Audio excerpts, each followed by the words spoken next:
At no point in your rambling, incoherent response were you even close to anything that could be considered a rational thought. I'm doing everything I can. Now stop calling me Shirley. The center has to be at least 3 times bigger than this. All right, it's Sincerely Unqualified. I'm Kevin. That's Winnie. And today we're going to talk about Coming to America. We watched both Coming to America and Coming to America, the sequel. And we definitely did. We for sure did. We watched both of them. What we're going to do for this episode is we're going to do a proper breakdown of the original. We're going to give you our non-spoiler overview, our takes on how it was, Inexclusive Exclusives, and our favorites. And then for Coming to America, the sequel, we're just basically going to talk about what we liked and didn't like. It's going to be pretty loose. We'll do a run through. There's going to be more that we didn't like, I would assume. Don't jump the gun there, Kev. You don't know what I'm packing. There were good parts of it. There were good parts of it. I will say there definitely were. Like, it's not like they just threw like paper in the trash bin and said it's our script. Like, there was some structure there, and there were definitely funny parts for sure. But when you have the background of Coming to America, which is a comedy staple, it is one of the movies that people look to and go, that's where like comedy movies draw from. That's what we can look to and say that's it's one of the early classics. It's one of the early classics for sure.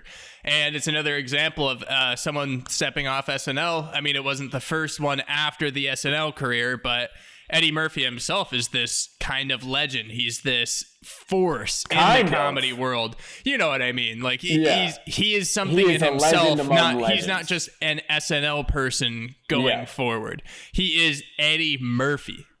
And it's crazy. We know him as Eddie Murphy now because we're like, when we were born, he was Eddie Murphy already. Right. Yeah. Yep. This is like hot off SNL, like you were saying, and he's becoming Eddie Murphy. And this is the step that was needed for him to be like post SNL guy. It's like the Sandler step that we talked about a few weeks ago. Like when he made Happy Gilmore and Billy Madison, that was the step for him. Yep. And I think this movie was the step. Yeah. So, I mean, we've been talking about it. Let's just get right into the original one, the original Coming to America. So, it got very okay critic reviews on Rotten Tomatoes in terms of comedies. We got a 71 on the audience side. We have an 85.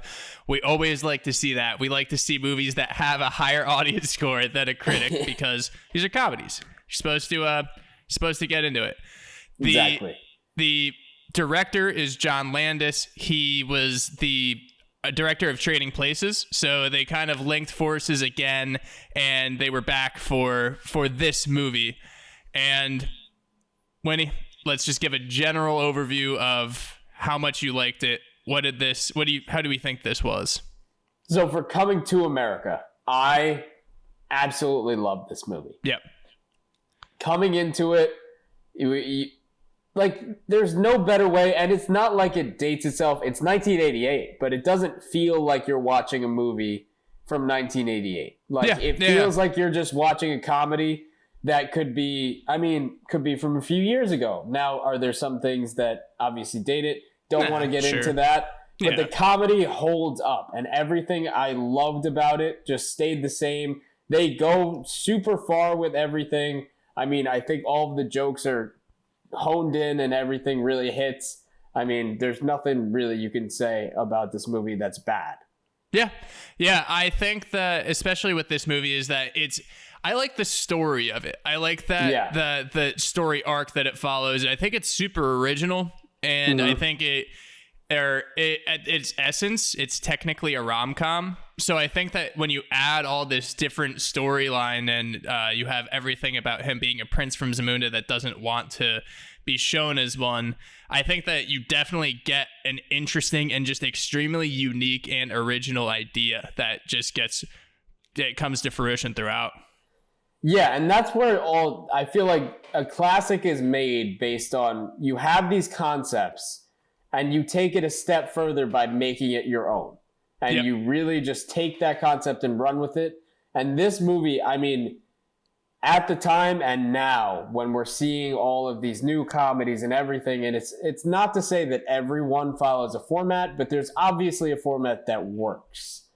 And this was super original out of the gate, and for it to have the, you know, lasting and staying power that it does is just a testament to that. Yeah. No, I absolutely agree. So obviously it's a big Eddie Murphy movie, but also Arsenio Hall was a huge part of this. Oh, yeah. And they both had their multi-characters. So you have Eddie Murphy playing Akeem, the prince, Randy Watson, Clarence, and Saul. You have Arsenio Hall playing Semi, Reverend Brown, Morris, and extremely ugly girl. Break that down in the spoiler section. Sherry Headley is Lisa. She is Eddie Murphy's love interest. John Amos is Cleo, who's Cleo McDowell, Lisa's father. And then you have our man James Earl Jones playing King Jaffe Jafar. And Madge Sinclair plays Queen Aeolian. And James Earl Jones, by the way, he is a king. When you play a king so many times, and we're talking even like Simba. Simba? Did I get that right? No. Which one? No, I'm going to let you figure this out. Nah.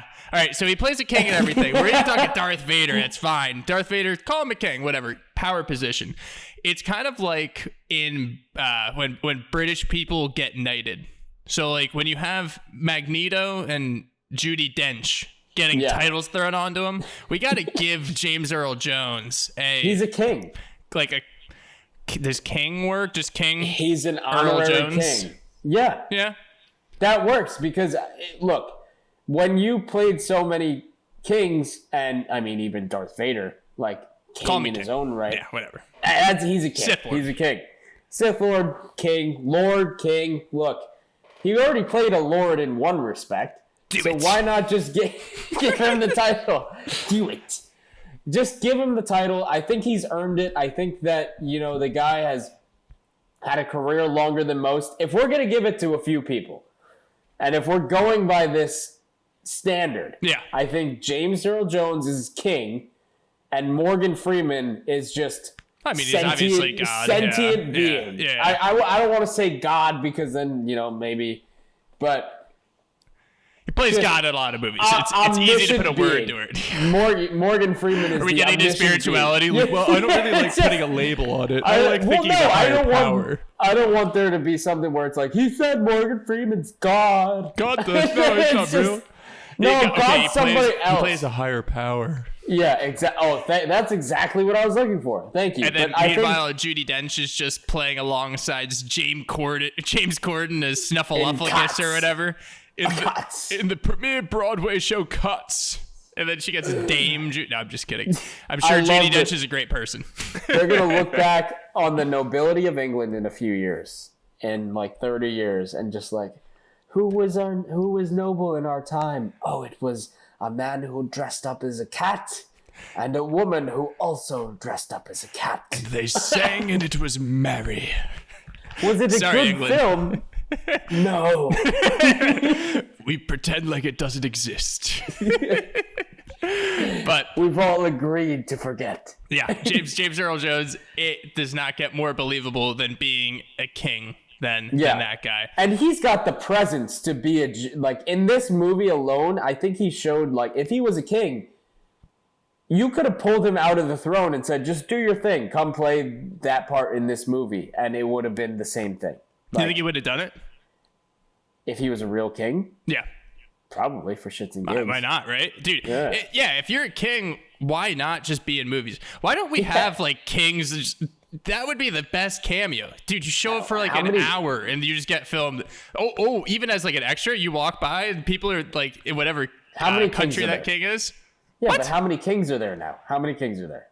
Like 5. 7? 5. Yeah, let's go. 5. It's like blimps in the world. There's a lot Goodyear. fewer kings You than just you have think. you have a branded Goodyear king, and that's it. Exactly.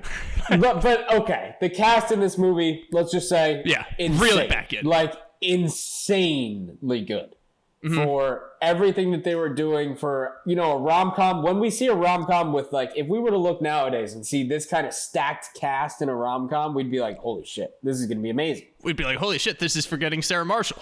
Exactly. This is an absolutely stacked cast, and I think it's because we were talking about, you just have all those layers on. It's not a proper rom-com, but if we're going to kind of group it in with how the storyline actually progresses, it probably mimics that. So speaking of that storyline, we have into it. Yeah, we'll give you the rundown on Rotten Tomatoes, as they say it. So Prince Akeem is the prince of a wealthy African country and wants for nothing except a wife who will love him in spite of his title. To escape an arranged marriage, Akeem flees to America, accompanied by his persnickety sidekick, Semi. I don't know what persnickety is. Apparently a word to find his queen. Rotten Tomatoes has got to update their descriptions. He's persnickety, see? He's a sidekick. Hi there. This persnickety fella, he goes to find his queen. Wow! He's going to Mr. America with his persnickety sidekick. So whatever persnickety means, his sidekick is Semi, and he tries to find his queen. So they disguise themselves as foreign students working in fast food. He romances or courts Lisa, but struggles with revealing his true identity to her in his marital intentions to his king father, James Earl Jones. That is the rundown of the movie. What we talked about how we got it. We talked about how much we like it, how original of an idea it is. We really enjoy this movie. It's super funny, just a very enjoyable watch. I think it's one that it has a lot of rewatchability. Oh, for sure. I think that it's always fun because, I mean, this movie's been passed down. It's 33 years old. Yeah. So there's been different generations who have the opportunity to experience it. Obviously, there's the people who had it in theaters when it came out in 88. And then there's the people who grew up maybe like mid-90s who had the opportunity when they're kind of coming of age. They're like 13, 14, probably late 90s when we were born. And then we now had the opportunity to go through and watch this movie. So I'd say there's been 3 generations at least that have had the opportunity to come up and watch this movie. And I think for each of them, it's just held its place. Yeah, no, absolutely. That's how you know that you have a timeless movie on your hands. Like we always, I think I must have mentioned it on the podcast before, but when Judd and I think it was Steve Martin, when they were talking about how they judged the success of their movies, they say 10 years down the line. Like, will people still enjoy this and talk about it 10 years down the line? And when you talk about 33 years down the line, and we're doing a podcast about it, obviously mostly because the sequel, but we definitely would have got to Coming to America. Oh, for like when you talk about classics, when you talk about the true classics, this movie is absolutely up there. A very timeless idea and execution. If you don't mention it in the conversation with some of the greatest classic comedy movies of all time, then your conversation is null and void. That's all I'm going to say. I think that this brought us... Eddie Murphy was a star, stand-up wise, SNL wise, but this brought him into the movie realm, and we're very happy about that because he brought us some other classics. Like, I mean, I spent my childhood watching Eddie Murphy movies, Norbit, throughout the whole thing. Norbit, Nutty Professor. Nutty Professor. Nutty Professor. Yeah, Nutty Professor is an absolute. That we liked the Nutty Professor a lot in my household. We loved the Nutty Professor. Like, that movie was incredible, and I need to rewatch it actually because I haven't seen it in a minute. But I'm down to just rewatch the Nutty Professor for sure. Yeah, we should talk Eddie Murphy movies at some point because the Nutty Professor is fantastic. And then something I do think got overlooked. I think 2 years ago or so, Dolomite Is My Name. Dolomite? Yeah, that... Okay. Incredible movie. It had its day, I will say. Yeah, but I don't think it had the same I don't think power. it got picked up. No. I think it had... I think the movie is incredible. Yeah. I don't think that it got picked up, and I don't think it got enough credit, whether it was... I don't know, whether it was maybe impacted by COVID. It came out in 2019, so it might be like slightly COVID, but also... It didn't get the attention that it deserved at all. It wasn't COVID. It wasn't around that time. I think what it was actually was that it didn't get the respect it deserved because it was early on in the streaming. I guess technically, if you want to link it, COVID could have to do with this because I think now movies that go right to streaming are finally getting a little more credit. Yeah. But that came out in that time where when it went directly to Netflix or Netflix made it, it was just like, it kind of seemed like a TV movie. Like you didn't take it seriously. Yeah. So even if it was fantastic, I don't think that people took it seriously. Now, if it came out this year, people would have been freaking out about it. Yeah. Yeah. It's interesting how in such a short time we've seen movies that come out and they get released on streaming, people kind of discount them. Where now it's like all of these big movies are going to get released on streaming and people can no longer take that for granted. Like, yep. Netflix kind of paved the way in that respect where it's like, we're going to release feature films on this and we're barely going to tell anybody that it's coming and you're going to watch it. Yeah, because what else are you going to do? Yeah. As something I will say with big movies, like big releases, generally in terms of if you're going to the movies, an action movie, a big blockbuster, that should be a theater experience.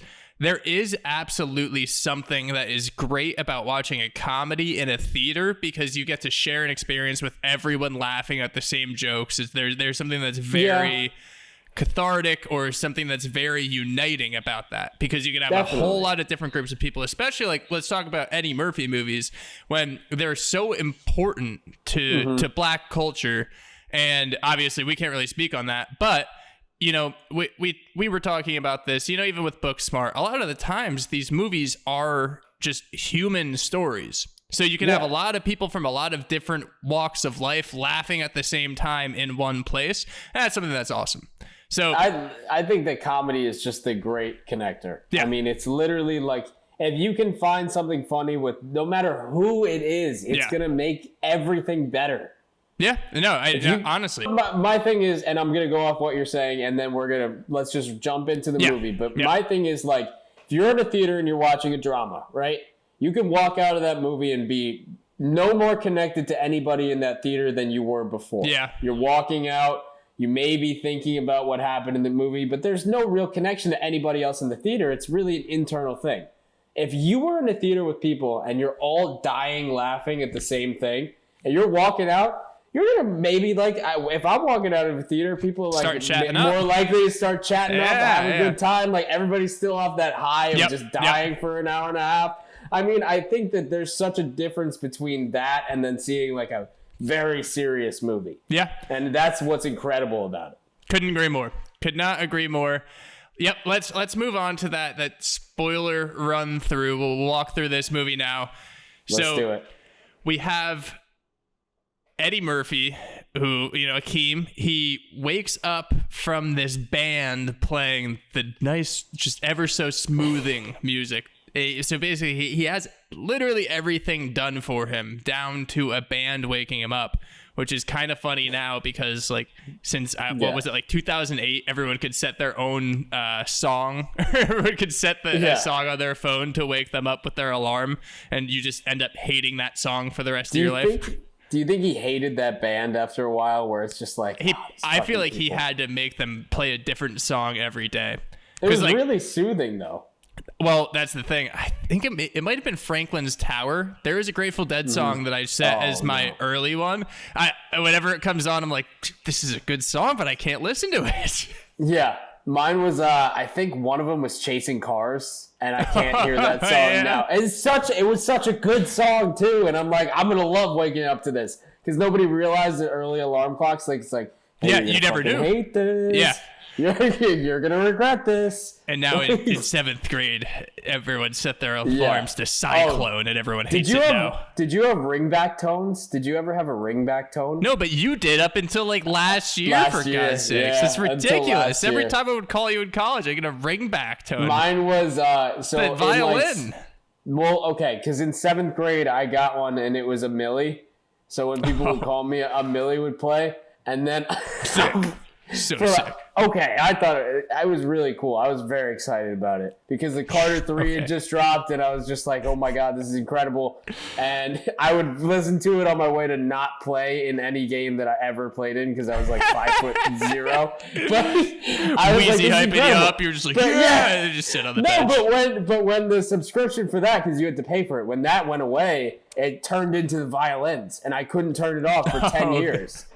You could turn it off. All right, so we have him waking up, and you realize he's getting everything done for him, and then we get our Arsenio Hall character introduction from him training him. They're fighting with these sticks. They're doing really cool choreography. This cool fighting martial arts kind of thing, and we get it revealed to us that he is to have an arranged marriage, and that James Earl Jones, the king, is the one that really wants it to happen, but he's not so sure. He being Akeem, by the way. Yeah, and it's like heavy tradition for them to not really know their wife beforehand. I mean, that's what happened to James Earl Jones. Yep. He met Akeem's mother like the day of, and it was like, oh, she's been training to be my wife since that day, but turns out she's like the smartest one in the whole movie. Yeah. Oh, she's the best. She is absolutely the best. Yeah.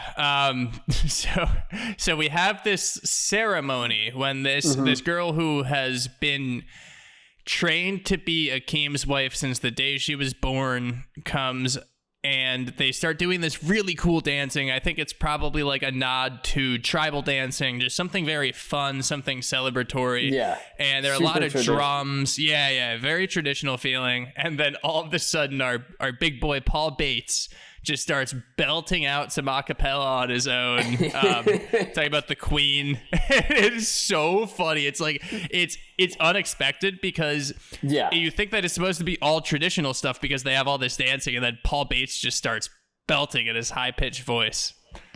He's going off too. I forget what some of the lines were, but some of the things he was saying were just like so crazy in that song. Yeah, I think it gets progressively crazier, and it's just like, what?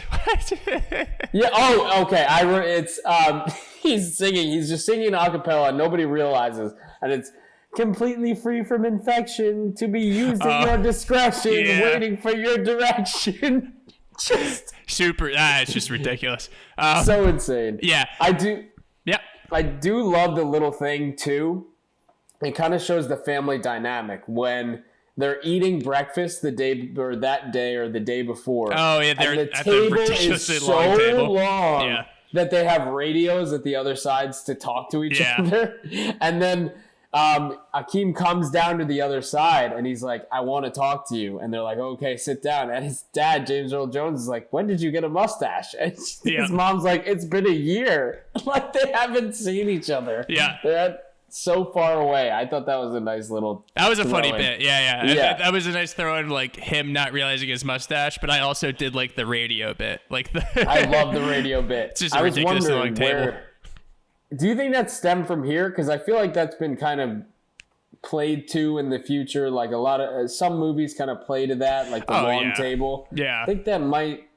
I don't want to put my foot in the ground here, but I think that might stem from this movie. Do it. Put your foot in the ground. I'm putting my foot in the ground. Say it. Came from here. Yep. I like it. So he's talking with this bride-to-be, and he starts making her bark like a dog and jump on one foot, and it's just like, I don't want this at all. This is kind of crazy.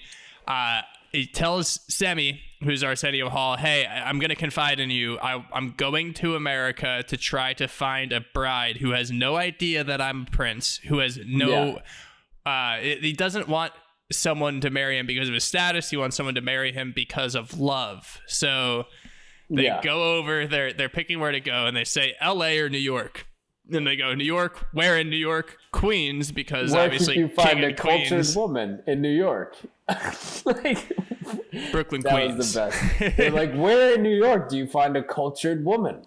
And so they go to Queens. And it's a little more run down than they probably would have expected, but Akeem is very happy about that. He's like, yeah, let's get as slummy as possible. Take me to just a sketchy place. And then when they get the place, he says, make it look as poor as possible. I think he says poor is the word he uses. And so they get a murder victim room. Yeah, which is right off the bat. Literally. Yeah. And the toss in line when they walk right in the door, it goes, shame what they did to that dog. And there's just the outline of the dog on the floor. That is, I forget who the actor is that is like the landlord, but he is also hilarious. He's in quite a few things. He's awesome, yeah. I also like how they get their luggage stolen from them. That like the ridiculous amount of luggage that they bring. That's just it's all on the taxi, and then everyone just steals it. They show up to the airport. Yeah. They show up to the airport, and they're like, just act like normal Americans. And then they're walking with 7 people behind them, just rolling their luggage. The royal luggage. Yeah. Where did those people go, by the way? Like the servants who are rolling the luggage and everything. Back to Zamunda. That's understandable. Yeah. But... Sorry to have a better answer for you. It's just what I assume. Yeah, I mean, that's maybe to the Waldorf Astoria. Actually, it was the Waldorf Astoria. I like that they just highlight right away, like, they're going right into it. They're just going right into the shit. Yep. Deep into the shit. And they also, we get our first scene with the barbershop right under where he's living, it's just Eddie Murphy and Arsenio Hall, and then one other person has like a small part, but it's mainly just Eddie Murphy and Arsenio Hall. Yeah. It's so good in the barbershop too, because at first you kind of don't realize that it's them. Yeah. Which is incredible that they had such good makeup that you really can't tell if it's them for sure. And you need like a few scenes with them to be able to tell. I think you need to know, actually. Like, I think that... You think so? I say that because I knew going into this, because it's an Eddie Murphy movie, you know that it's going to be that. If that makes sense. Like, you know that he's going to be playing multiple parts. And I knew I think before this, I watched the movie once and then probably bits and pieces. So I didn't have a bunch of rewatches under my belt, but I knew that the barbershop, like I knew that they were the same people. Because they were Clarence, Saul, and Morris. Like we understand that Eddie Murphy loves playing different roles in his own movies. Yep. But at the time, I can see everybody looking like, who plays them? Like, who is that? Yeah. Who is that? Yeah, I wonder who that is. Yeah. Especially Saul. I mean, he's a white Jewish guy, but also the if you saw like SNL stuff. I had no idea it was him. I don't think that was the first time Eddie Murphy has played like a white guy. Okay, I gotta be. But the Jewish voice is very funny. Okay, so there was an SNL sketch that I actually just heard about recently where Eddie Murphy did. It was like an SNL pre-recorded kind of like Lonely Island style, like pre-recorded skit where it's just they play the video and Eddie Murphy is in, like, he's a white guy and it's basically showing what happens when it's just white people around, like making fun of that fact. Yeah. So it's like somebody said, oh, he gets on a bus and then like everyone, like the black guy gets off and then everybody, like every white person starts cheering and he's just looking around like, this is what actually happens. Yeah. And then he walks up to a bank teller, doesn't give a card or anything, and the guy's just like pushing money at him. He just goes, here, sir, just take it. Just take it. Yeah, like, that is a funny sketch. I don't think that it's the first time that he's done that. No, it's not. I have a rough understanding, but either way, like that skit and that character in the movie are both hilarious because I had zero idea it was him. Yeah. Gotta be honest. Which, by the way, we're not going to comment on that. I'm sure that it's people who are bored might have... Nobody can be upset about that. Yeah, no, I'm saying if people who are bored might try to find ways to get upset about it. We are not going to comment on that. We think it's funny. So, I'll comment. There's no reason to get upset. Yeah. That's actually, my comment. Now that I think about it, let me comment. Shut up. Comment. That's funny. Yeah. Hey, relax. That's hilarious. So we have the barbershop. We have the really sketchy apartment that they get. And then they start trying to meet girls because that's what they're there to do. They go to the nightclubs. There are a bunch of different girls, and that's when we get Arsenio Hall as really ugly girl. It's literally just Arsenio Hall in a wig, and like they literally barely do anything. I think that they do like less, because I'm not even kidding. Yeah. I think he looks more womanly in the opening character introduction when he's like fighting with him with a stick than he does when he wears a wig and a dress. It's remarkable. I don't know.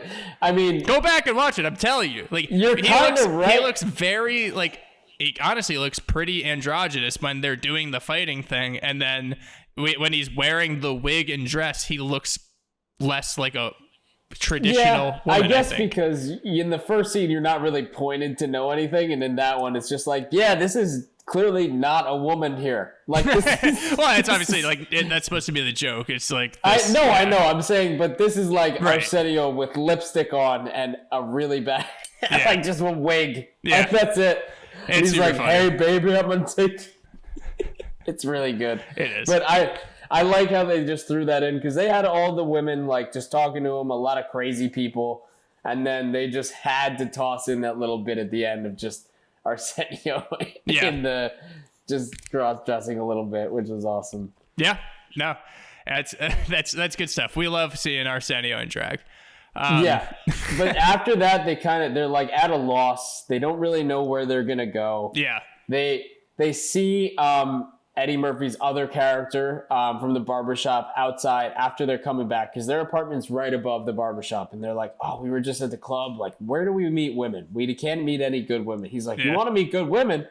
You go to the Black Awareness, what was it, like the Black Awareness event? Yeah, Black Awareness Week, event. I think that's it was where you meet the good women. And then it cuts to that, and it's just like a swimsuit competition. Yeah. Immediately. It was the Black Awareness swimsuit contest. Just and then that's where you meet good women. Reverend Brown, who is played by Arsenio Hall, another Arsenio Hall character. Yeah, just hilarious. And he's talking like, he's like, I said I wasn't gonna preach, and then he starts talking about the women's bodies, and he's supposed to be this really like misogynistic reverend. That whole event was hilarious, because then we also, I think that's when we get Randy Watson too, the awful singer. That's when he comes in and everyone's like, they're like, all right, we have a special guest, Randy Watson, and they bring him out and like one person claps and they go, I love him. So funny. That was it. That was another Eddie character. Like, oh god, yeah. And the only other person who liked him, I think, was Eddie's other character from the barbershop. Yeah. I kind of like this guy. He's like, oh, he's pretty good, actually. Just so good. But from there, that's when we meet the McDowells, and that's when we meet Lisa McDowell, and that's when we meet Mr. McDowell, who own a restaurant in Queens, which is called McDowell's. And he makes her say the address, which was very reminiscent of Mr. Yeah, that's like the same thing. He's like talking to the vice president, just throw in the new address for the store in there. Just wear the t-shirt. Wear the t-shirt. Just when you're talking, ask the question, wear the t-shirt. But that was it's so good. That was a nice intro where you kind of see all these women up on stage, and you're like, oh, is something going to come from there? And then we meet Lisa, who's actually behind kind of the fundraising booth, or she's behind the concession stand with her dad, working for McDowell's. We find out that it's like a fast food kind of restaurant in Queens, and Eddie and Arsenio were basically like, oh, Eddie's into her, and he's like, okay, let's go get a job there. So we got to then going to McDowell's and getting a job. And this is really one of the first times when we find out how much of a knockoff it is of McDonald's. Yeah. You have a photographer out there and he thinks that he's taking pictures for a lawsuit or something. Yeah, he's like, they have the golden arches and we have the golden arcs. Yeah. It's just literally the closest you could possibly get.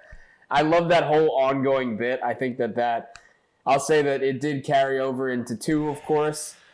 Yeah. I liked how it was. What, did you not enjoy it? Actually, I'm not going to lie. In this movie, I kind of was like, okay, I get it. And then when I saw it in the second movie, I was like, oh my gosh, all right, I get it.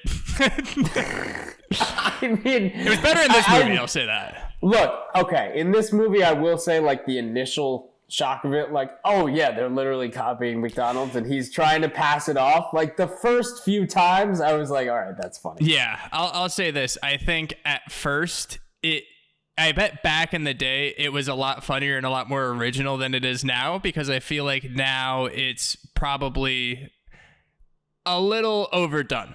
Like that kind of humor. So I'll give it the benefit of the doubt there. Understandable. But from there, they basically get jobs at McDowell's, and their first jobs are janitor and like kind of mopping and everything, taking out the trash. Yeah, just worker bees. And Mr. McDowell's like, you guys know how to mop, right?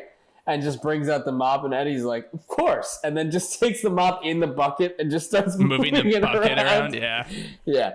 He's like, let's take the bucket away. It might get a little confusing. But this is really his way in to talk to Lisa. They're just kind of working at it.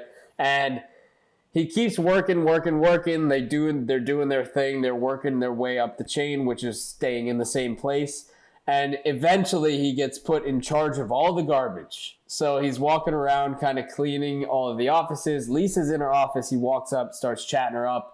And he just goes, I've recently been placed in charge of garbage. Do you have any that needs disposal? And that starts their rapport. That kind of just starts their conversation up. And she's like, no, it's empty. Yeah, because so Lisa, obviously, their meet cute is about garbage, but Lisa Lisa cares about the company. It's her dad's company. She works for them, and she's there for it. So she appreciates that he's trying really hard, even as a garbage man, even as a mopper. And that's when we realize that that's when Eddie learns that, or Akeem. I should start doing character names. So Akeem learns. I'm trying. It's back and forth. Right. So Akeem learns that Lisa has a boyfriend named Daryl. Good-looking guy, has the Jerry curls and everything. His dad, I believe, owned a business that is what is it called? Afterglow or something? Or something about glow. So he owns a business that's for this hair product. So his hair is always perfect, but he's a rich kid, and it's not because he worked hard, it's because his dad owns this company. And it's Soul Glow. Soul Glow, that's right. Soul Glow. So they're kind of at odds, and we don't get any sign that Lisa isn't too happy in the relationship up until Akeem successfully starts spending a little bit of time with Lisa, just a little bit, but she's still dating Daryl. And then our big moment for Akeem is when, and I won't get the name here because it's Samuel Jackson. Samuel Jackson walks in with the shotgun, tries holding the place up, and then we talked about Arsenio and Akeem's fighting in the beginning. They're training. They're use masters. They use the mop brush to take out, or the mop handle to take out Samuel, and that kind of wins Lisa over. She's like, wow, he's really willing to do this. And it also, honestly, that's probably impressive. That's probably really hot to see a guy do that. And the night before, Eddie had sent her, or Akeem had sent her from a secret admirer, $500,000 earrings. Yeah. And the note just said, from a secret admirer, not Daryl. Also, that would obviously be Daryl, right? If I got those and it was not so and so, I'd be like, okay, that's a really unoriginal way to say it's from you. Exactly. You could say it's from you. But he's been trying to pass off that he's poor, so it's he's been saying, they're like, oh, where are you a student? University of America. Just trying to say, oh, I'm living in it. Really don't have any money. Working this low-end job. So, of course, she's like, how could he afford any of this? Of course it's not Akeem. Right, yeah. He has zero money. And then for those to be real, I mean, let's just say, those earrings are wild. Crazy. Absolutely crazy. Not probably anything I'd purchase in my life, but... This is after the... Yeah, I don't think I could ever. No. Yeah. I don't even think if I had that money, I would buy $500,000 earrings for anybody. No. But that's absurd something purpose. that they said was that I think it was actually Louis Anderson, the bigger guy that works behind the counter, told him that basically girls in America only want guys that are rich and only want guys who pay for things for them. So that's why Akeem ended up giving her those earrings. Exactly. But from here, after the burglary and everything, he's wondering why he can't get Lisa and what's going on. And everyone at the barbershop's like, no, you're going at it the wrong way. You got to go through her dad. Yep. To win her over, you have to go through her dad. And they've been trying to do that with Mr. McDowell, but kind of not really doing it. And after the burglary, they're like, he's like, I'm so impressed. I'm having a get together. Why don't you come? And it's the classic, why don't you free up Saturday night? I'm having a get together. And then he makes them work bar and valet for the event. And that should, if you know movies from around this time, especially comedy movies from around this time, that's the old, how would you like to mow my lawn from Caddyshack? Yeah. So good. I love that always. I mean, it's not as much as of a surprise when it gets thrown in now, but like the first time seeing that probably in this movie was really good. Yeah, absolutely. So he's trying to win him over by honestly being a good worker and just trying to be a good guy. But Cleo actually ends up letting Daryl propose in front of everyone, does not give Lisa the option to even decide. He decides for her at this party that everyone's at while Akeem's working bar. And obviously Lisa is not actually with it. She tells him no. Then her and Akeem really start spending time together, and they start hanging out, even just as like friends. I don't think she was into him at first. Mm-hmm. And originally he was like with her sister a little bit because they went to the St. John's game, right? And a double date. Lisa's sister gave him the OTPHJ. At the game. And at the game. See if people giving him the over the pants hand job. Yes! And they're like, it's halftime. He goes, it's my favorite part of the game. But that's actually the first time he almost blew his cover, was at that game, because two people from Zamunda saw him and were like, oh my gosh, this is the best day of my life. Can I take a picture with you? Yeah. And then Lisa and them see, and they're like, what was that? He goes, just someone I met in the back room. Yeah. So also, they probably thought that guy was just like hammered. He was just being a good sport. Just like, okay, I'll take a picture with you.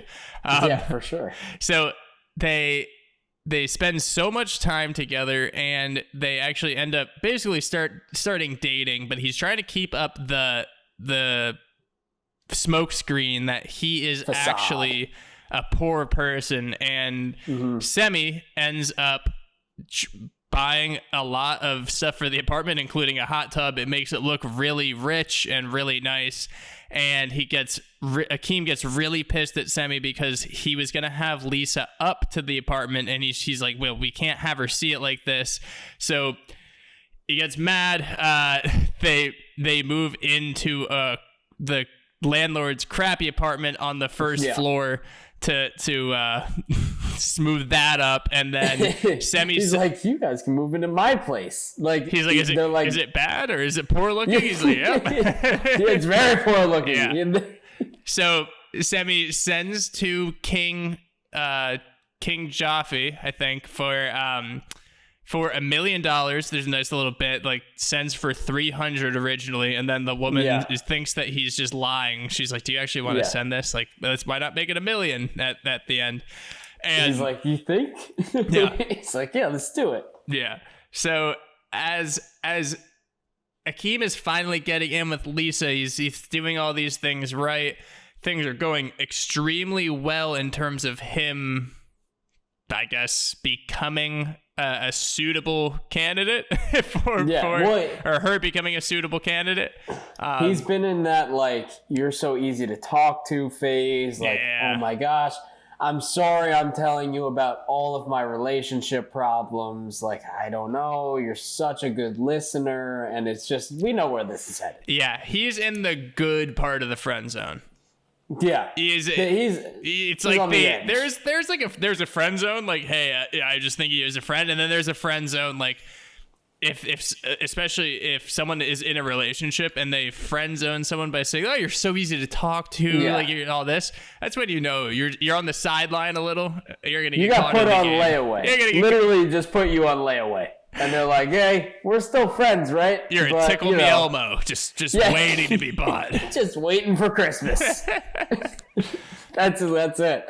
But I mean, we see they just start getting closer and closer and closer, and finally, I mean, he takes her out, and after that, just gives away all of Semi's money after they leave that apartment to a couple guys, to the homeless, who come up and thank him at dinner, and then they eventually start dancing and just, they finally hook up a little bit. Yeah. And it's just like, all right, he finally made it. Let's see. We're in there. Yeah. And then, unfortunately, his dad comes. He gets really mad, gets Semi. Yeah. Then there's a whole rat race. They're trying to find each other. Mr. McDowell ends up finding out that he is the prince, so he's trying to get Lisa to actually be with him. He's got his own money. Got his own money for sure. There's no doubt about that. So, James Earl Jones is just not having it. He gets to America, doesn't want this to happen, tells Lisa that there's no way that he could actually be interested in her because he's a king, and that really upsets her, and that upsets Akeem himself. So there's a part where they're at the McDowell's house, and he's talking to his parents, and he's like pissed at his dad, saying, "Why would you do that?" His mom is the one that tells him to go find her, and then they have a nice scene in the New York City subway, which I actually think is a really good spot to have this go down. Yeah, like because it's the worst spot. Oh well, I mean it's true to form. Like everybody just minds their own business, and I know that from experience. Like if anybody gets on and is talking louder than normal, you just ignore them. Yeah, like, no matter what. Probably insane. But they even built up a little bit of a crowd who was more than willing to look in their direction. Usually you don't look in the direction of the noise, and you just kind of go, all right, yep, don't make eye contact. Don't make eye this contact. One, I love. Yeah, literally, please do not make eye contact. Yeah. But this one was great, and everyone gets super invested in the whole thing, and he ends up getting deaded, which sucks. Yeah. She eventually says no, but I mean, there was a bit in there that I did love, which was not on the subway, but it was when Semi gets found out at the apartment, and he kind of, and James Earl Jones is really just like telling him, all right, you need to be punished. Well, we're going to take you to the Waldorf Astoria. We're going to get you dressed in some clothes, and we're going to have you bathed thoroughly. And he's just like, thank you so much. I mean, sorry. Yes, of course. Just like literally everything he could have wanted in one sentence as a punishment. Yeah. Yeah. Also, I struggle to see the punishment in whatever he was doing. Like, he's we're going to take you to the hotel. Like, oh, no way. The nicest hotel in New York, in the Royal Suite. He's like, yeah, we're going to lock you in there. Like, oh, please don't with the bathers. Oh, that'd be awful. No, please, not me. Come on. That was insane. Yeah. Then Lisa ends up denying him. Yeah, she's just like, I don't know. I mean, you're a prince. This is just ridiculous. Like, it's insane. So they end up going back to Zamunda, and they believe that, Akeem believes that there is going to be a ceremony. Well, there is a ceremony. He thinks that it's going to be the original bride who has been trained since birth to just be for him. And then I think it's pretty obvious the whole time that it's Lisa, but there's the reveal. He's like, oh, awesome. And so you see that our boy James Earl Jones comes around at the end, gives him the love of his life. It's beautiful. It's a beautiful ending that we all needed. It's nice. It really was. And honestly, I mean, it was a dead giveaway that the person walking down the aisle wasn't hopping on one leg and going, arr, arr. But, I think that from that, taking that away, it was a beautiful ending to a great movie. Yeah. And it was the ending we needed. That's another thing. It's the ending we needed. We always talk about the nice endings. That I like nice endings because honestly, again, I think people need to shut up and just watch a rom-com. It's nice. It makes you feel good. Exactly. And I think that this made its own path aside from being just a rom-com, like we said before. Yeah. It's just so good throughout. If it wasn't a rom-com and it was about these two guys in America, it could be its own great movie. Like, they didn't need the love interest. Obviously, it's a staple of movies to have the love interest. Love interests are fun. If it was just them, it could have been a Harold and Kumar kind of thing where they're just roaming around doing crazy shit. Even Harold and Kumar has a romance B-plot. I know, but... well, what's your final take? What's your final take on the movie?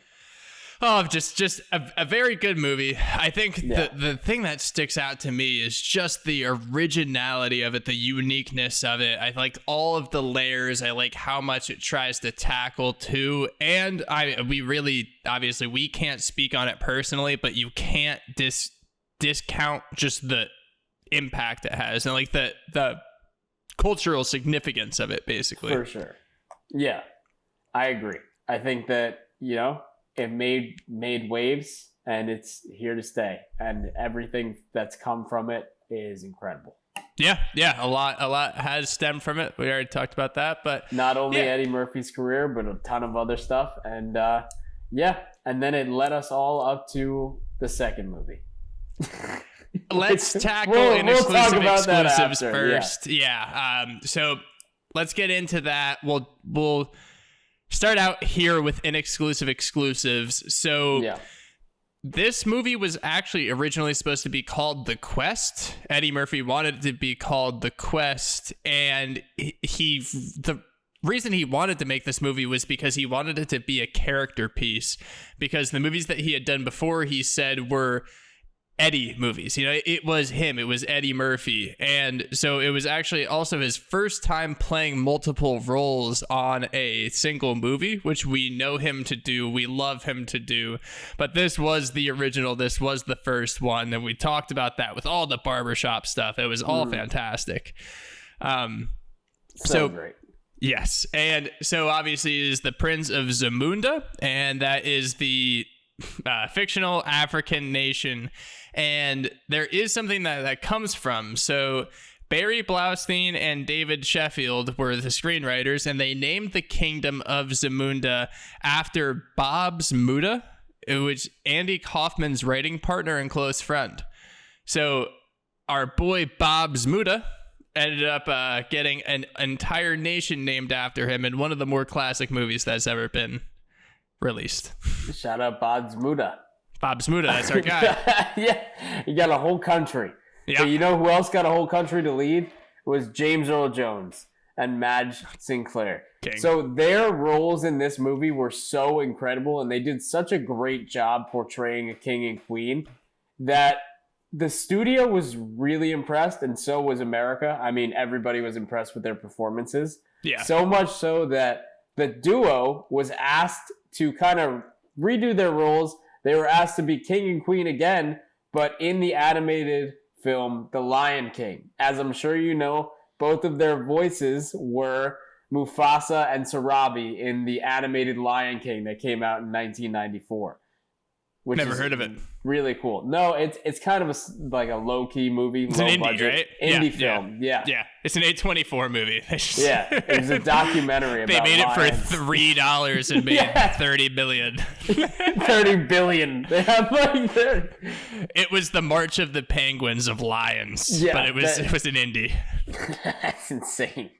I mean, I can't imagine Lion King being an indie film and just raking it was slightly successful. Yeah, just a little bit. I think that a decent amount of people watched that as kids. I would say if you watched The Lion King as a kid, like, you're one of few. You're one of a few people that have done that. Yeah.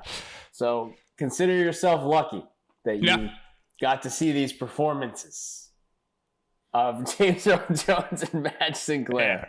But another performance that I want to note, which is crazy. So all of the characters in the barbershop, mentioned them a ton, but I mean, it's pretty crazy that they're all played by Eddie Murphy, Arsenio Hall, and Clint Smith. Which is, I mean, versatility like no other. Yeah. They were all so funny. They're such good comic characters to have in there too, because they can say whatever the hell they want just because they're these ridiculous, just, like the look of them is just goofy. Exactly. And I'll say it again. I had no clue that this old guy was Eddie Murphy. You mean Saul? This old white guy sitting there. Yeah. I had no clue that was Eddie Murphy. Yeah. And I don't think anybody else did. And if you say you did, you're a liar and a fraud. Yeah. Or you were on set that day. Fraud. Yeah, we got a Slumdog Millionaire situation going. Yeah. How'd you know it was Eddie Murphy? What happened with Saul, which is crazy, because I'm not the only one who did not know that he was this character. Yeah. So after all the makeup and everything was applied for Saul, Eddie Murphy wanted to test out the costume itself. So he got in a golf cart and drove from one studio area to another, within the Paramount section, within the Paramount lot, because that's who made the movie. He got out of the car and said, in his voice, in Eddie Murphy's voice, which is pretty recognizable, I'd say. Yeah. He said, "Hi, I'm Eddie Murphy," as that white guy. And everyone was like, "Sure, dude. Who Okay. let this guy on set? Who is this man? Whose grandpa is this?" They canceled the old grandpa. This guy's got to go. Who let this guy? He says he's Eddie Murphy. This isn't. You're not allowed to say that. Yeah, I don't think he's okay. Let's get him some water. Sit him down. It's a dementia patient for sure. Oh yeah. Somebody got out of the ward and was just walking around saying, "I'm Eddie Murphy." Okay. He's not wearing a hospital robe, but we know something's wrong. I'm James Earl Jones. Get it together, guy. And I'm James Earl Jones. That was really good. I know. That was really good. We have John Landis, who directed this movie, and he also directed Trading Places in 1983 that put Eddie Murphy on the map, as some would consider. So Don Amici and Ralph Bellamy actually reprised their Trading Places characters in Coming to America, but this time they were the homeless people that Eddie Murphy gave money to, which was pretty funny to see. And then my next fact here is that King Jaffe, so we're James Earl Jones, my impeccable I thought you were him. impersonation. I thought he was on the phone with us. James Earl Jones. Okay, hand up. That actually, I wasn't trying to do an impression there. You weren't? That was so incredible. You weren't even trying? It's incredible. So Jesus. When he came to look for his son at McDowell's restaurant, his line, "No, do not alert him to my presence. I shall deal with him myself," is homage to his character Darth Vader in Return of the Jedi when he says, "No, leave them to me. I will deal with them myself." So deal with them myself. No, leave them to me. If you haven't done the Darth Vader, then you're lying. If you haven't done the... No, leave them to me. I will deal with them myself. I'm sitting here... all right, listen. Look me in the eyes and tell me that wasn't 50%. 50% what? Okay, that wasn't 50% legit to Darth Vader. Can you do it again? Okay, you ready? Yeah. No, leave them to me. I will deal with them myself. That one was worse. You made me do it again. That one was worse. But it's about consistency. I get it. You know what you sound like? You know how they make cartoons out of things a lot? Like Star Wars, you have the main actors and then you have the cartoons. And then always you're expecting the main actor's voice in the cartoons, but you never get it. So the first time you hear it, you're like, that's not the same person. Well, I am a voice actor, so that would make sense. I was saying, as you can tell from my many impressions throughout this podcast. Yours is like they replaced him with Jar Jar Binks. And everybody's like, I don't know about that one. Misa, leave them to me. I will deal with them myself, Misa. Leave them to Misa. Leave them to me, sir. That one. Yep. Definitely think. All right, get me out of this. Give me another fact. I'm letting you dig your own hole here. I don't care. With your Darth Vader impression.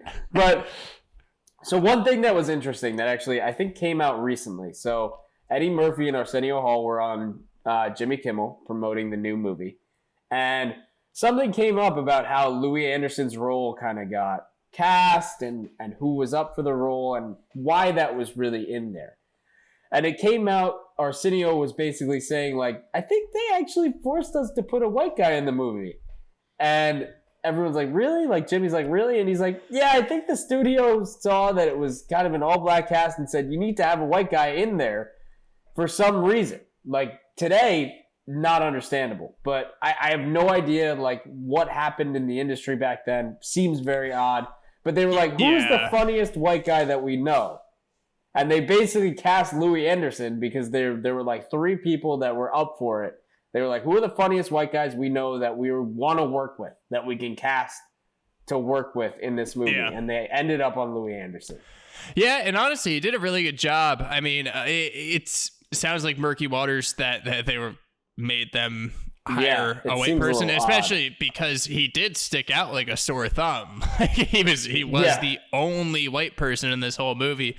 But no, he does a really good job. He's a very nice seeming person, at least. Like he's really nice to both of them. Yeah. And so there's no foil there. So definitely a good casting, I would say, even if it seemed to be forced by the studio, which would be really messed up. But it seemed like it was a little forced at the time. I'm gonna be honest, watching through, I was like, that guy. Because you were like, so with castings that didn't come through, actually, there was a long-standing rumor that Michael Jackson and Prince were actually set to make cameos in a dance-off scene, but it never happened due to their schedules. When I think people give validity to this rumor, it's because that John Landis, the director, as we were just talking about, actually directed the Thriller video, which everyone knows is the classic music video for Michael Jackson. Yeah, of course. And that would be, like, insane if they could get Prince and Michael Jackson in this movie. Would be ridiculous. That would make a movie in itself. Do you know how crazy that those two... At this time, too? Yeah, one of them is like, holy shit. Yeah. But both of them would be earth-shattering to get them in this movie. No, absolutely.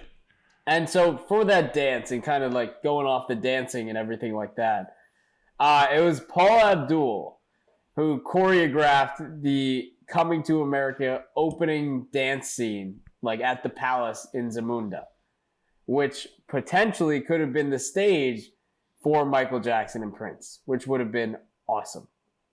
But we were just left with Paul Abdul's moves shown off in that dance. I liked Paula Abdul's moves, and it also reminded me of how we were talking we were talking about Meet the Spartans last week with the American Idol cameos. If someone knows or if people don't know Meet the Spartans, do not watch it. It is the worst piece of garbage movie. But I love it so much because it is. We'll move on to, or actually, you give me one, and then I'll go to the last one. Okay. So one last thing about kind of the characters. Yeah. So obviously you saw them playing all the different characters.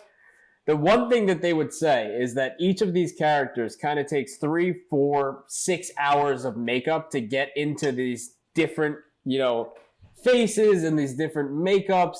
And the makeup artist Rick Baker made life casts of the actors' faces and then made sculptures which molded to the rubber applicants that they wore. They had like hand-woven hair and eyebrows and everything, and there were over 500 costumes designed for the entire thing, which is insane. Yeah.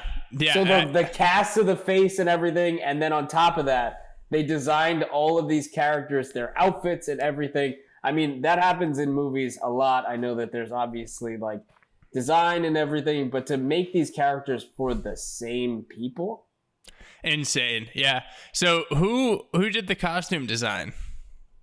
It was Deborah Nadelman. Nadelman, yeah, probably. Nadelman. So I mean, obviously no one knows, but we have a little doc that we work on going through as just to keep track of things on the podcast. And I saw this name that Woody skipped over, and I was 99% certain it was on purpose. So I wanted to see how he would pronounce Deborah Nadelman. I'm gonna clear the situation up for you. It was 100% on purpose. Yeah. And I was like a slight pause when you were gonna read the name. Yeah. So shout out to her. She did a great job. Absolutely. I just did not want to butcher her name, and you forced my hand. Yeah, that's what I do here. And that's what we did. So, in my last one, and we'll round it out. I don't think we'll do favorites this time. I think that we should just move right on to the second one and talk about that. Do you want to just do favorite character and then move on to the second one? Sure, Let's just toss in our favorite character. So last fact here quick, that in 1989, CBS actually filmed a pilot for the TV version of Coming to America starring Tommy Davidson, but it never aired because it just wasn't that great. So give me your favorite character, and we'll go off that not being that great with the sequel. I'm going to go with my favorite character is going to be Arsenio Hall's Preacher. Yeah. Because of the absurdity of the character. I love that character. That character is so good. And I just didn't understand the lengths that they would go with him, and they just kept going. Yeah. The best part of his character was how much screen time he had, just because, or the amount of words that he had, just because he kept spewing. And I don't know if that was scripted. I'm assuming that it wasn't, and he was just going. Yeah, he just kept going and going. Mine actually is Randy Watson. So the terrible, there was something that cracked me up about him being a performer that just being really bad that everyone was just pissed about. And he's just like, thank you. He's just like, just being this really outlandish character, just not very good at his job. And everyone knowing he's not that good at his job. Everyone just mad that he's there in general. Like, we got to deal with this guy again. How does he get booked for everything? Yeah. So that was good. We'll cut the favorites short there. We did need to talk about characters. That was a very good idea. We will move on to the sequel, Coming to America. Just so we're all on the same page, the Rotten Tomatoes scores will give him. So on the first movie, we had a 71 and an 85. And this movie, we have a 52 and a 49. So divided by two. It's the second one. You got to divide it by two. That's it. Yeah. That's like the formula. So a lot of the time with critic scores on comedies, even if it's a 52, we'll be like, oh, this might be a dumb, fun movie. When you get a 49, which is lower than a critic score, it tends to not be great. So it's a sequel that came out 33 years later, and I just want to start out by saying that I'm sure before I had this podcast and before I really thought deeply about writing and everything, that I would say movies had some funny parts and some not so funny parts. But in terms of writing and in terms of the script, this is one of the most inconsistent scripts. Yeah, I think that it's too bouncy. It goes from one thing and then it's like, oh, we're getting somewhere here. And then completely just pull the reins on it and we go in a completely different direction with the comedy. And it's not coherent in the sense that the first one was like, okay, the jokes all line up. Like there's a means to an end here for where we're going. I'll say this. I think the jokes lined up a little. I just think that it was very hit or miss. Like, I think that some were very, very funny, and I think some were poignant, and I think some seemed like they were written 4 years ago, and they just kept them in for some reason. When, like, so I think that there's also another thing, and it's tough to make movies in this day and age if you try to go with certain jokes, because when you have Twitter and things get buried into people, you have to be really quick, because okay, I'm going to directly call one. I already know what you're going to say. Yeah. So, and this is another thing. This movie fought an uphill battle because the first joke that we had was that vegan burgers don't taste good. Do you know when it was funny to talk about vegan burgers not tasting good? When first day that there was, maybe that, but no, literally, like the first day that someone knew about Beyond Burgers and someone was like, oh, like they're made of grass back in 2008. There was one day, okay? And then you try to make a joke about that, and it's a bit in the beginning of the movie, and you're fighting an uphill battle. And there are just kind of things like that. Like, I literally, it feels like this movie was made, it was written by two different people, and one was like just this, for lack of a better word, there's this boomer that was like, oh, what would change? Oh, all these things would happen. And it was like, these jokes have been made on now Facebook. And I'm not even on Facebook for 4 years. Oh, we have one friend that's on Facebook, and when it reaches him, we know that shit's going on. Yeah. Like, he would love this. He would have loved this once. Yeah, he'll see the movie in 10 years once Facebook ads get to it. Yeah. Well, okay, so my thing is, I think that the movie was funny when I was watching. There were certain, obviously, hit or misses, but my thing is, I think that with this cast, and I'm going to go through a couple of them because... And actually, can I just like soften up a little quick? Because I was very negative. No, okay. I was negative. And I was excited for this. I think this cast is incredible. I think the people behind it were incredible. It's just weird to me that these jokes...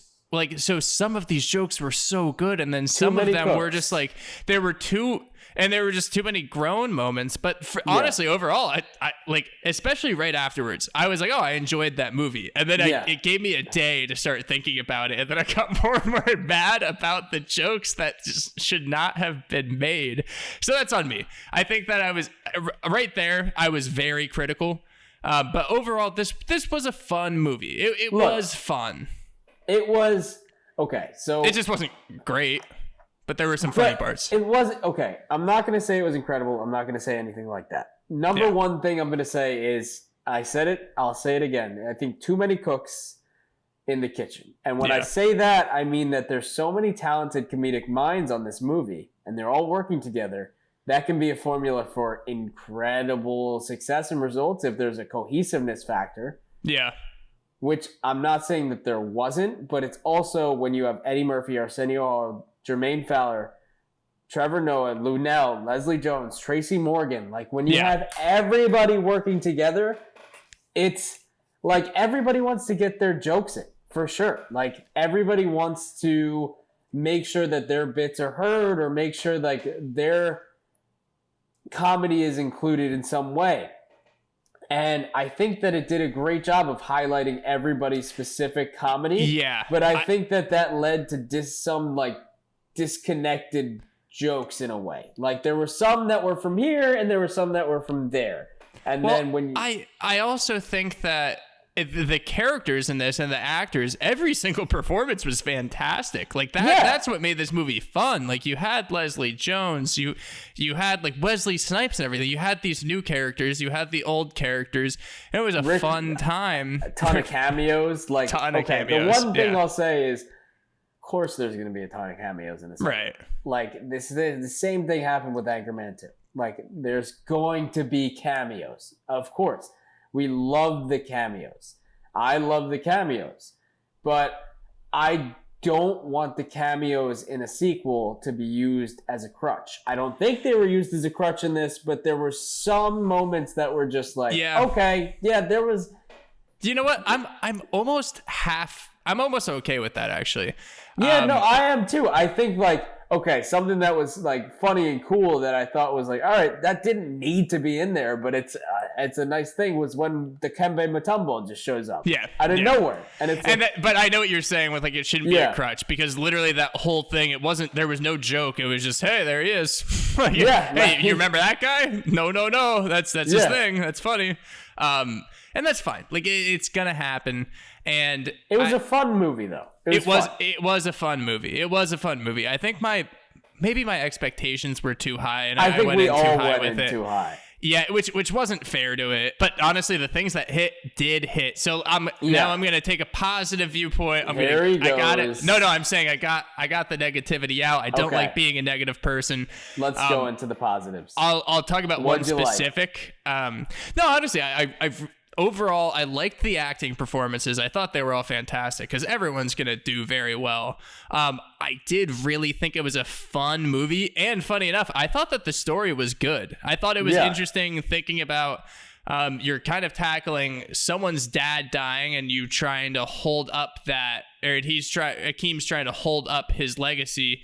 But then him being reminded, like, hey, no, you were trying to do differently. Just because you really respected him and he died, you don't need to keep that going. And you're thinking about the laws in terms of women and queens. I think that's really interesting to talk about.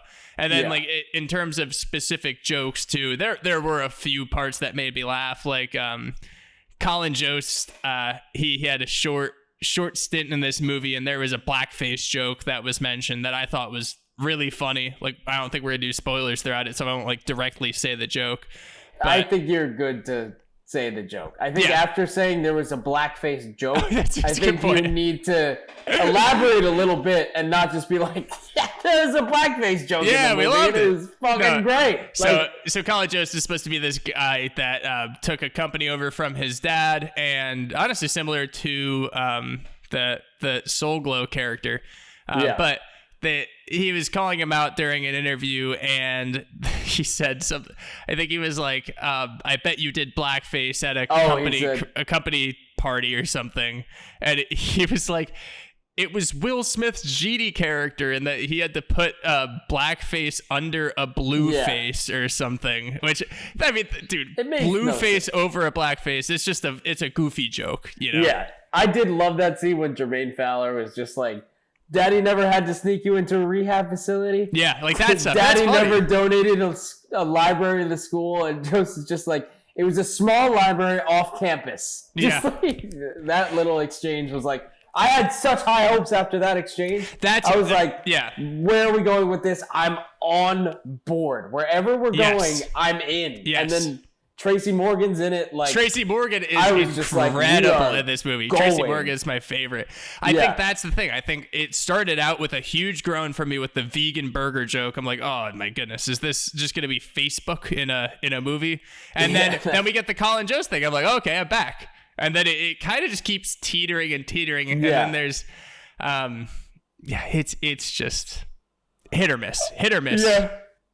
I think overall we can say like very hit or miss, very like feel good, turn your mind off. Like obviously you're not getting the first one. It's the same kind of deal for a new generation, but kind of reversed, like From America. It is a different story. Yeah, I think so. I think it's an entirely different story, which I kind of liked actually because I didn't want it to do the same thing. Yeah. At certain points, I think I might have been hoping it was the same thing, but no, I'm happy. No, I wanted it to do a different thing, and it definitely went in a different direction, which I was very happy about. But at the same time, it's like, I think we all went in expecting a little too much. I think we all went in saying it's been 33 years, this is going to be amazing. And we saw the cast, and we saw everything that was leading up to it. Yeah. And we all hyped ourselves out of things. And that happens a lot. Like, people hype themselves out of a lot of things. I think generally I'll look at these movies, like the 20-year-old sequels, and be like, okay, this is going to suck, whatever. Let's just accept it. Yeah. Maybe I was thinking of Dolomite, and I was like, Eddie Murphy's still hitting, like we're still getting good movies, and I was excited. And I just watched the original the night before, so I know I love that movie. What I will say about two is that it does end on it's fun. It just turns into a fun movie. Yeah. I think that I need to look past some of the jokes and just accept them for what they are, and then I would probably lighten up on this movie a lot because in reality, like, I mean, you heard me talk about it already. I don't need to keep beating the same dead horse. It's just, it was a few jokes. It was a few jokes that did it for me, but those few jokes were so bad that I was just, And then, I mean, there were a few things where it was like, okay, understandably, those are thrown in, like, the kind of I'm old now, I get it jokes where it was like, are my princely robes not on fleek? And then it's like, Father, being on fleek is no more. And I was like, and then the that's call another out, like, the other on fleek. The call out of like the we know all sequels are bad, and it's like every sequel does not have to be self-aware. We get it. I'm glad you brought that up because I was trying not to be negative, but then I remembered that that's one of the things that made me the most mad. Okay, but one of the funniest lines I will say in the movie that like had me dying was like they're having an exchange about finding his son, and they're like, "How much child support you owe?" And he's like, "None." And then he's like, "No child support for 30 years, and you came back? You a dummy." That was so good. See, there are a lot of funny lines. Jar Jar Binks looking ass got me so good. Yeah. See, there are a lot of really funny things. So my hope for people is if you watch this movie, just go in knowing that there are going to be a few things that are going to make you groan. Hopefully I watch this movie again and I go in and I guarantee you I'm going to like it a lot more because when I think about like Tracy Morgan's character, it's really funny. Leslie Jones's character, absolutely hilarious. And then if people are funny in their own roles, reprised. Yeah. So I think everyone who's new to the cast too is incredible. Like I'm going to say Jermaine Fowler came in. He was incredible. All of the daughters they played their role. They were incredible. The daughters were fantastic. Yeah. I think like everybody did their job. Everyone, all the actors absolutely did their job. Yes. It's just there were a few things that didn't hit right, and then it kind of took it a different direction. But overall, like, very good movie. Like, good movie to just enjoy. Yeah, yeah, and also, like, you know, obviously Jermaine Fowler was kind of the star of this. This was kind of his movie, one of his big movies, and let's just, you know, give him the credit for it. He did great. It was fantastic. Sorry also, to bother you. He looked. Well, no, I know, but I'm saying, like, I know. I'm just saying, this was like, a big, probably deal for him. Oh, for sure. I'm saying, like, alone, this isn't his like big movie though. Yeah. Like that movie. I don't know why more people haven't seen it. I think just the absurdity factor. I'm not going to say anything, but like, that movie is crazy good. Yeah. And if you haven't seen it and you want more of Jermaine Fowler after watching this movie, Sorry to Bother You is the next step. Yep. I just wanted to point out, though, that Jermaine Fowler looked so damn fresh the whole movie. Like, all of his outfits were so sick. And especially when he gets Tracy Morgan pipping him out, too, with the walk. He has the cane gun and everything. Okay. I think my favorite line overall, and then we can go into more overarching stuff if you want to talk about it a little more, but I think my overall... No, I think I'm okay talking about it. Overall favorite line was from Tracy Morgan, and he's like, Benson, you got some crab cakes, man? I need some protein. And it was just the classic Tracy Morgan line. That is super funny. I think Tracy Morgan can do no wrong. He is one of the funniest human beings on the face of the earth. Yeah, I love Tracy Morgan so much. I don't think I have much more to say about it. Literally, now that I'm thinking about it, I think I probably was a little too hot coming out about it. Maybe. We'll see. We'll see. You turned halfway over. It's fine. Yeah. Let us know what you guys thought about it. And also be on the lookout. We are going to be doing a March Madness bracket, I think, on our Instagram stories. So we're going to have you guys all vote for movies. And we're going to take your account. We're going to take your votes into account. And then on our next episode, we're going to take a look at what you guys voted. And then we are actually going to do our own bracket. We're going to override some decisions, maybe. We'll see. But we'll do our own. We want your input, but we're the final decide. No. Well, we'll talk about, like, we'll give what the audience thought. So be on the lookout for those Instagram stories. They'll probably start today or Wednesday, and we'll be on the lookout for those. And please, on the social and everything, follow us. Keep liking our stuff on Apple Podcasts, Spotify. Like, rate, subscribe. Do all that good stuff for us. YouTube, like, comment. Keep up that engagement. Most of all, tell your friends about it if you really enjoy this podcast. We think that that's probably one of the best ways to keep growing. So we would really appreciate if you did it. Yeah, very, very appreciative for anything and everything in that list. All that might be a long list, but you know, and just if you know if at this point here, what to do. Yeah, if you're here right you're now, here listening, thank very you. appreciative. Yeah. Otherwise, I guess we'll see you next week. Yeah. We'll do the regular sign off. Hey, So you usually do that, so I didn't really know where I was going. I could tell you were lost. I didn't know. Those are uncharted territories. Uncharted waters. All right, so we are going to be doing that March Madness episode next week. Please be voting on those Instagram stories. Help us out. Maybe we'll do something else with it too, but just be sure to look out for our social because that's where we'll be doing it. Until then, I'm Kevin. I'm Winnie. We'll see you at the next episode. Go get some lion whiskers.